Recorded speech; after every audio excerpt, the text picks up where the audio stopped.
Hola a todos, mi nombre es Helen Sofía Choquehuanco Bedoya, soy médico residente de la especialidad de cirugía de tórax y cardiovascular. Les voy a presentar mi proyecto de telesalud denominado Telepectus. Es una plataforma digital para el seguimiento de pacientes tras corrección quirúrgica de pectus excavatum. Bueno,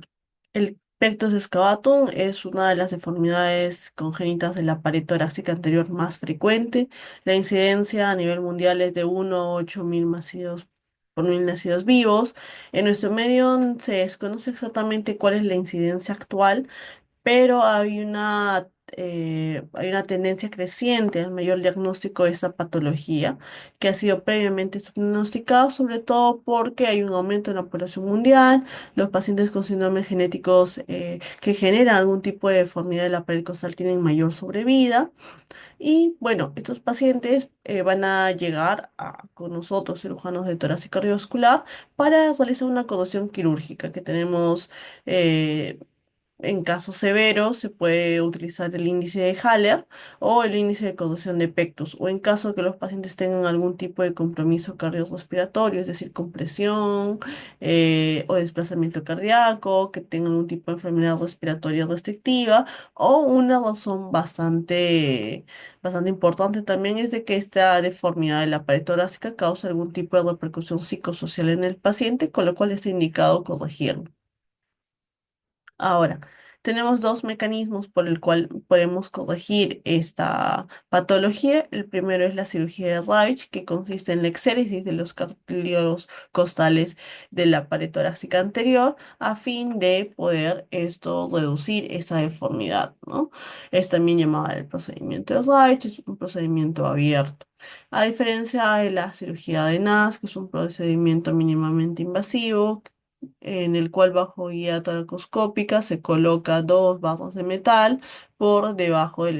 bueno, por el espacio retroesternal, a fin de que va a elevar esta deformidad o esta concavidad que existe en el tórax, ¿no? La mayor parte de estas cirugías se realizan en poblaciones pediátricas a partir de los 12 13 años, que es la mejor época para corregirlos, o en pacientes incluso adolescentes, y el seguimiento debería ser mensual, eh, seriado, hasta llegar a un punto, por lo menos unos 3 meses, del cual pasa a ser trimestral y anual. Nosotros nos guiamos bueno, además de la tomografía, que es el gol estándar para el diagnóstico, asimismo en fotografías en un plano anterior, en un plano lateral y en un plano oblicuo, que nos ayudan a evidenciar cuánto ha sido la mejoría en esta deformidad de la pared torácica.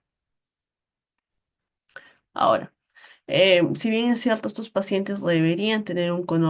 control tomográfico anual,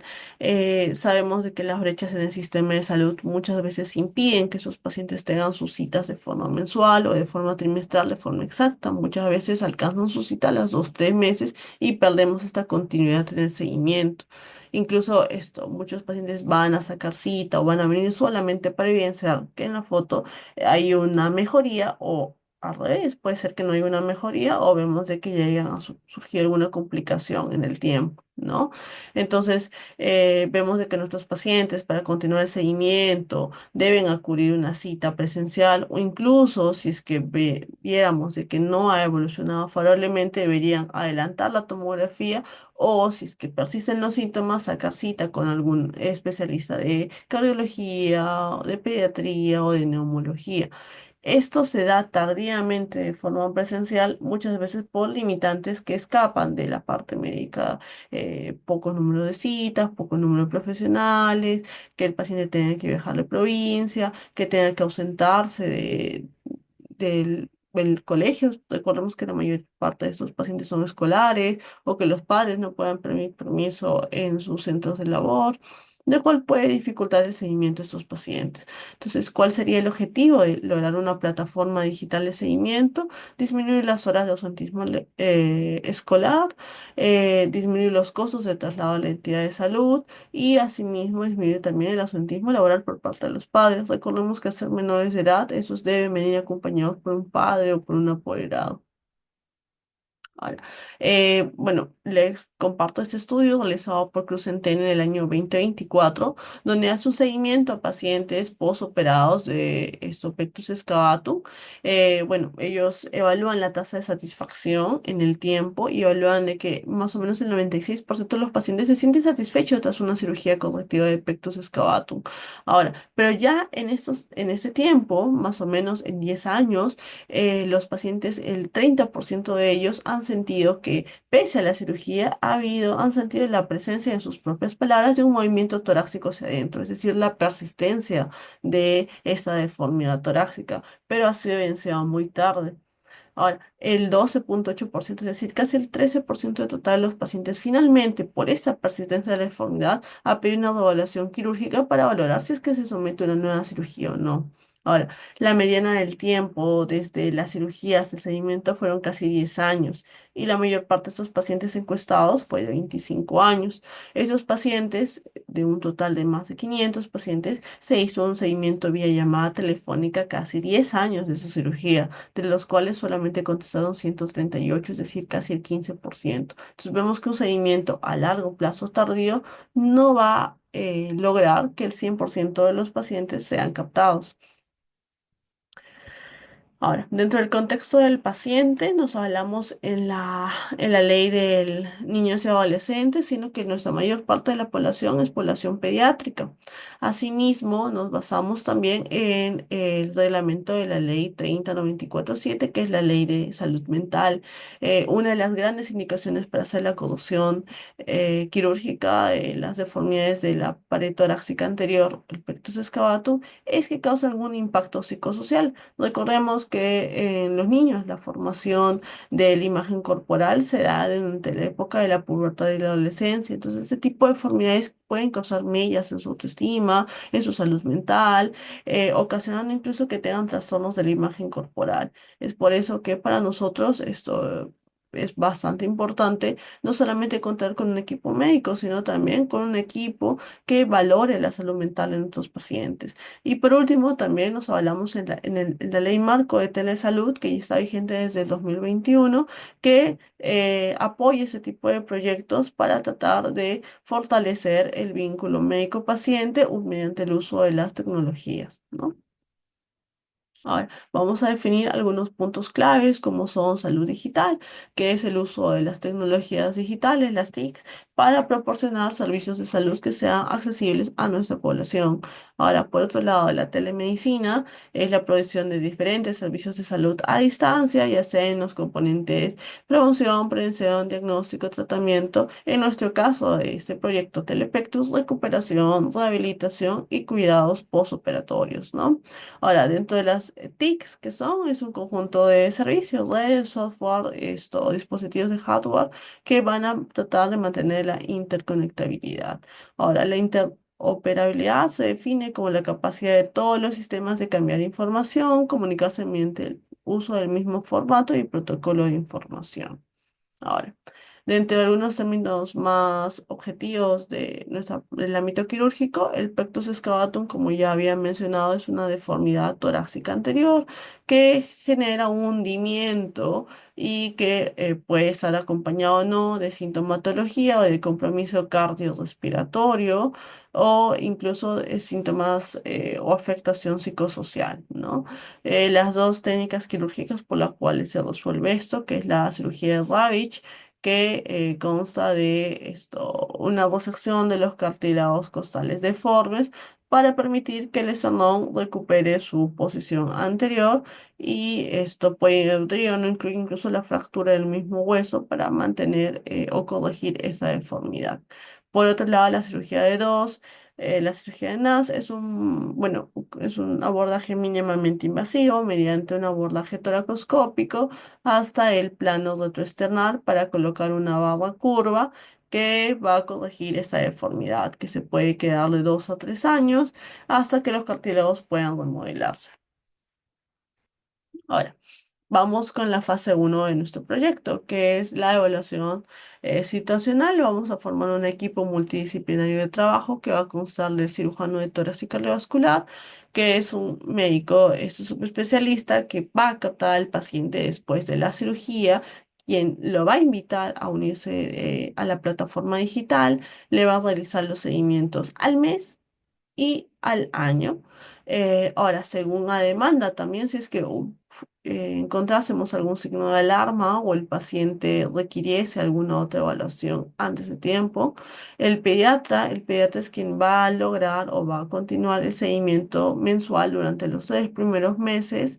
y el pediatra va a realizar este seguimiento ya sea en forma de una cita presencial o vía llamada telefónica, ¿no? Ahora, el cardiólogo es un médico especialista que va a estar a la par o a la vanguardia de vigilar signos de alarma o ante la persistencia de síntomas del ámbito eh,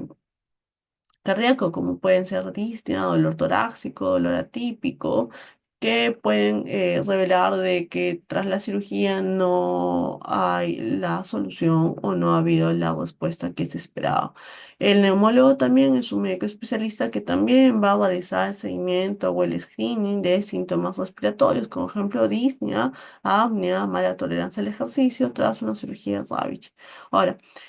también forma parte del equipo el psicólogo, le va a realizar un seguimiento mensual a los pacientes, va a valorar el grado de satisfacción tras la cirugía, la autopercepción de la imagen corporal y en caso haya tendencia a trastornos de la imagen corporal, va a realizar nuestro screening precoz.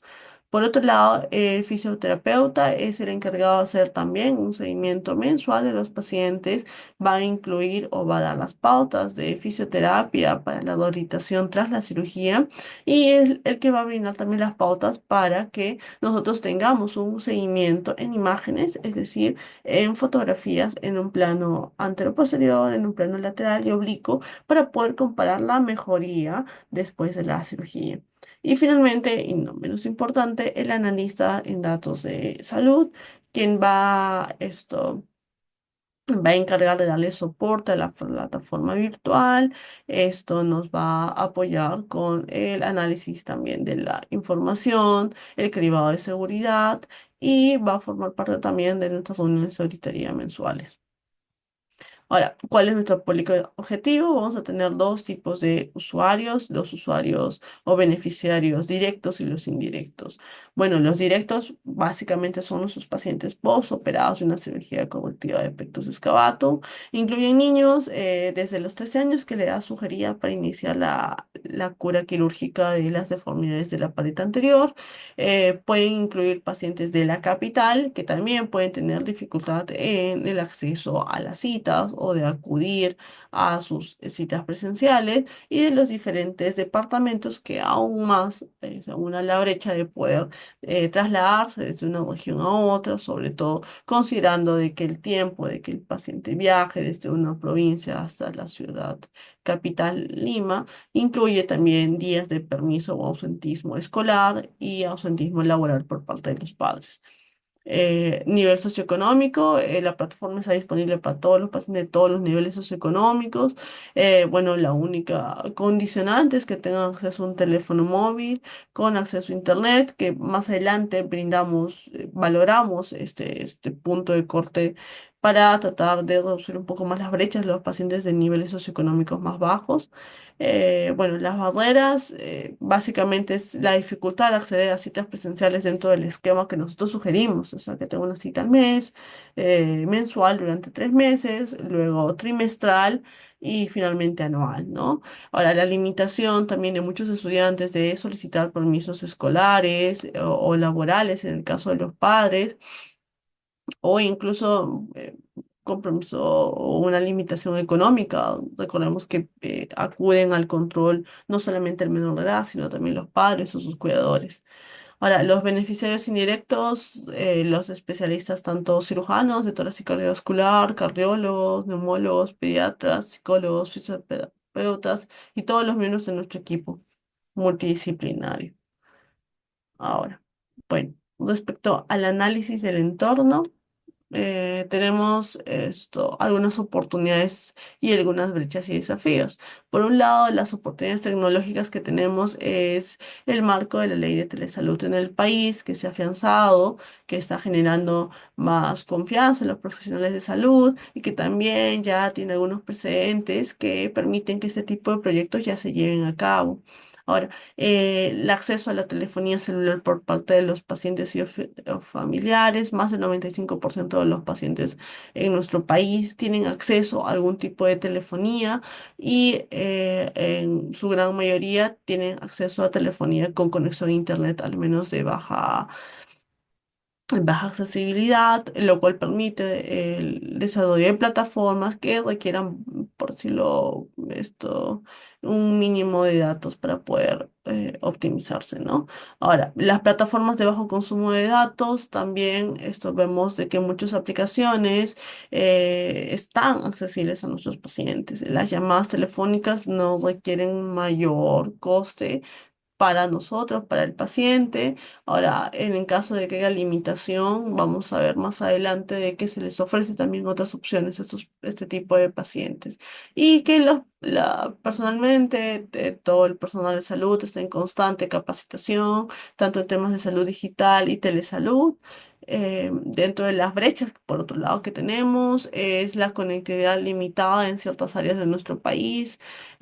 Ahora también a la renuencia y el uso de la tecnología en ciertos profesionales, sobre todo a nivel quirúrgico, es la telesalud y cirugía no son dos temas muy afines, pero poco a poco se están buscando los mecanismos de que se puedan llevar a cabo, ¿no? Ahora, hay limitaciones también por parte de nuestros pacientes, de nuestros usuarios para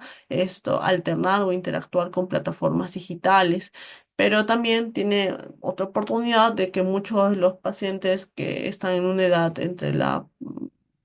escolaridad y la adolescencia tienen mayor acceso a la tecnología, mayor conocimiento, lo cual a la par va aunado a las limitaciones que tienen también sus cuidadores o sus familiares.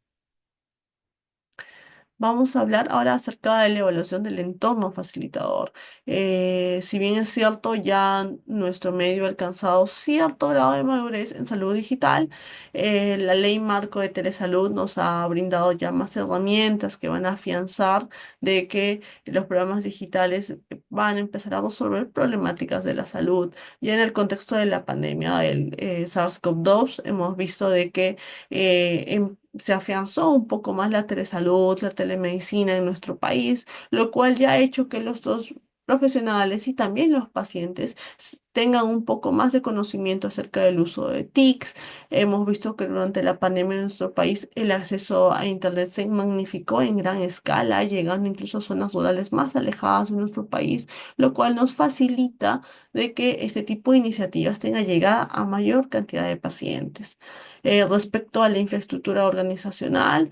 bueno, en nuestro sistema de salud, hablo de la entidad donde yo estoy cursando la residencia, que es una institución de salud, cuenta ya con un sistema de historias digitales que se llama el ESI, y el personal de salud que labora en este tipo de instituciones ya tiene un tipo de capacitación en el manejo de plataformas digitales, lo cual facilita la interacción o va a facilitar de que nuestros profesionales puedan manejar esta plataforma digital.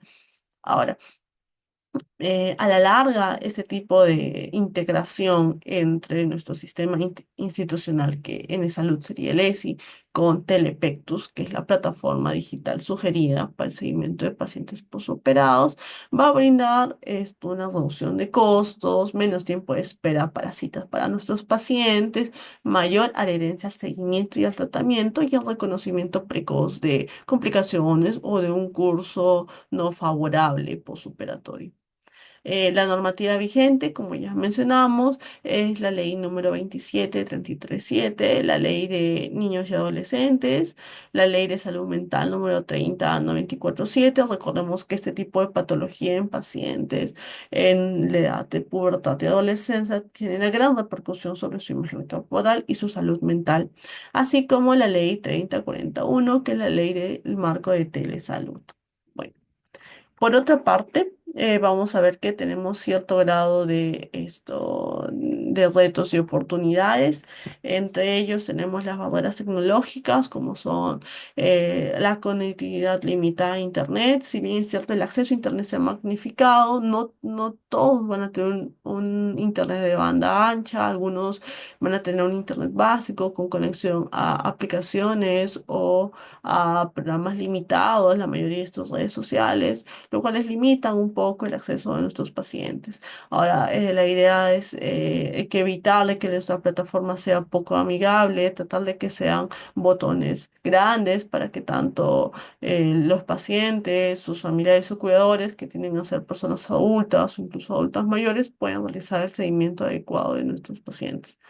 Ahora, por otro lado, un gran reto es la resistencia al cambio. Hay baja alfabetización o tenemos una pobre educación todavía en salud digital, no solamente por parte de nuestros usuarios, de nuestros pacientes, sino también por el propio personal de salud. Hay cierto grado de desconfianza en las herramientas digitales, que esto se puede afianzar durante las consultas presenciales, invitándolos al uso, reforzando de que la relación médico-paciente o la atención va a ser similar tanto en la consulta presencial como en la consulta virtual.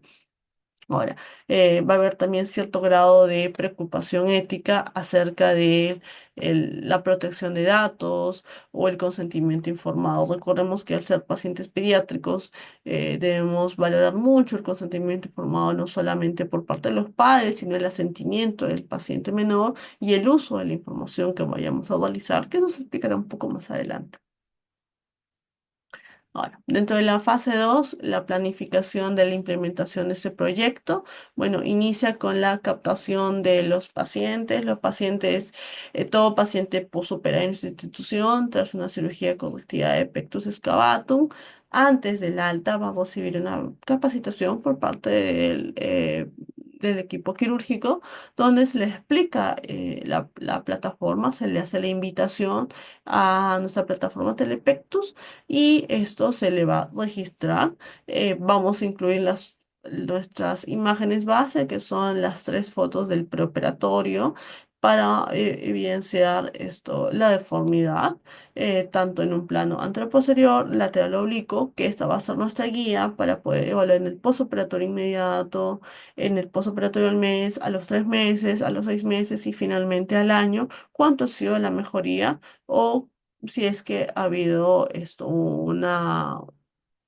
un postoperatorio no favorable. Ahora, el seguimiento de pacientes, como se mencionó, la primera cita presencial que emite nuestra institución es realizada por el cirujano de tórax y cardiovascular, usualmente al mes, y vamos a incluir la primera tanda de fotos o de imágenes que el mismo profesional puede subir a la plataforma. Ahora, las siguientes citas van a ser mensuales durante 3 meses, que pueden ser realizadas por el médico pediatra que puede ser llevada a cabo por vía presencial o incluso por vía remota. Pueden realizarse esto, generarse pequeñas atenciones dentro de la plataforma y se hace el contacto vía llamada telefónica, lo cual acerca un poco más al paciente o videollamada, donde se evalúa cómo es la sintomatología, si es que ha habido o no mejoría, se absorben dudas de nuestros pacientes y se va a incluir nuestras imágenes que ya el paciente se le va a explicar cómo subir la plataforma o en su defecto el mismo profesional puede colaborar con el paciente subiéndolo a la plataforma. Vamos a ver. Esto. Bueno.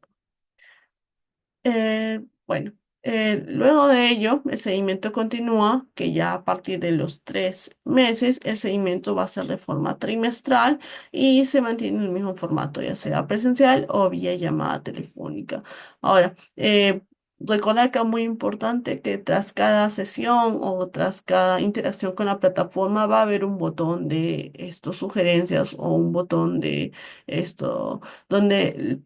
tanto el usuario, ya sea paciente y o familiares, pueden dejar sugerencias acerca del uso de la plataforma, lo cual va a mantener un sistema continuo de mejora. Ahora, por parte del área de psicología respecto a los aspectos de imagen corporal, de Respecto a los aspectos de salud mental, vamos a tener que tanto psicología va a realizar un monitoreo mensual del paciente. Igual se van a planificar las citas o según los horarios del paciente, se va a plantear recordando que tratar de acceder a algún horario donde no interrumpa tanto el horario escolar o el horario laboral de estos pacientes.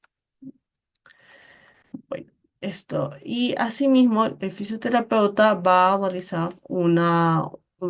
cita también o un seguimiento de forma mensual vía llamada telefónica o mediante esto el contenido de la plataforma. La plataforma va a permitir de que nosotros enviemos información a los pacientes y que esa información sea de forma segura, ¿no? El control anual va a ser presencial, es realizado por el cirujano de tórax, puede incluir o no una tomografía contrastada torácica, donde vamos a evidenciar finalmente al año la mejoría o no mejoría del paciente, ¿no? Y además vamos a tener imágenes de seguimiento, que son las fotos que van a contar con el soporte de un especialista. El colega fisioterapeuta va a detallar cómo el paciente debe tomarse las fotos, así de poder tener imágenes similares para poder compararles.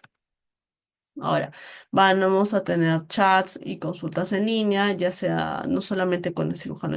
vascular, sino que también si es que hubiese alguna sintomatología o hubiesen signos de alarma o el colega pediatra o el cirujano determina que el paciente debería tener evaluación tanto por cardiología como por neumología. Va a haber incluir notificaciones o recordatorios para sus controles y sus citas de seguimiento y va a haber un buzón de sugerencias disponible las 24 horas. Ahora, acerca de la capacitación, va a incluir videos de fisioterapia postoperatoria que van a ser programados de forma semanal, asimismo videos de salud mental con un enfoque psicosocial de la imagen corporal tras la cirugía, esto de corrección de deformidades del periodo anterior, así como notas, infografías sobre signos de alarma para poder tener una evaluación precoz por cardiología o por neumología.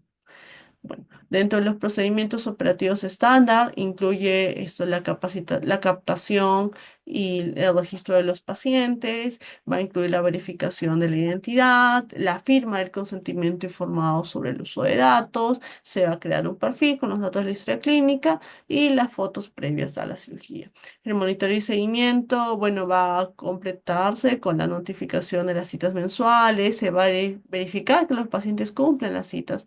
tanto presenciales o vía telefónica, y esto en la revisión del buzón de sugerencias y de los chats ante los signos del alarma, ¿no? Ahora, la teleeducación, obviamente se va a programar las citas, se va a programar también la grabación de los videos educativos, el equipo multidisciplinario va a revisar los videos y vamos a elaborar también las infografías que se van a compartir con los grupos de nuestros pacientes. Respecto a la seguridad y protección de datos, se va a cumplir la autentificación en dos pasos, la gestión de contraseñas, mantener copias de seguridad y auditorías mensuales, así como monitorizar el acceso a la plataforma, ¿no? Respecto a la participación de pacientes, se van a emitir talleres de capacitación antes y después de la cirugía, tanto al paciente como a los familiares, para facilitar el apego a esta plataforma digital. Asimismo, el casillero de sugerencias está abierto a libre demanda las 24 horas para que los usuarios puedan emitir o puedan brindar sugerencias para la mejora continua de nuestra plataforma. El respeto a las consideraciones de equidad, se va a incluir a las comunidades vulnerables mediante el seguimiento vía llamada telefónica, considerando de que si es que hay pobre cobertura a un internet de eh, baja su conectividad, puede ser vía llamada telefónica, lo cual va a acceder a que sus pacientes puedan estar siempre conectados o se mantengan en comunicación constante. Ahora, el material, en caso de que el paciente no tenga una buena conectividad, puede ser compartido previa autorización del paciente por aplicaciones de uso común y de baja cobertura, como son, por ejemplo, WhatsApp, ¿no? O mensajes de texto. El coste o el presupuesto que tiene, tenemos dos tipos de coste, un coste de implementación que puede incluirles el desarrollo de la plataforma web de uno aproximadamente 20.000 soles y asimismo se va a invertir también en la seguridad informática y en el cifrado de datos de un aproximado de 10.000 soles, de un coste inicial de implementación de aproximadamente 30.000 soles. El coste de mantenimiento va a incluir el mantenimiento de la plataforma que puede variar más o menos en 1.500 al mes y los talleres de capacitación semanales que puede incluir el uso de material digital o material presencial, tanto para los pacientes en el preoperatorio, tanto los pacientes que van a continuar su seguimiento, es más o menos de 200 soles al mes.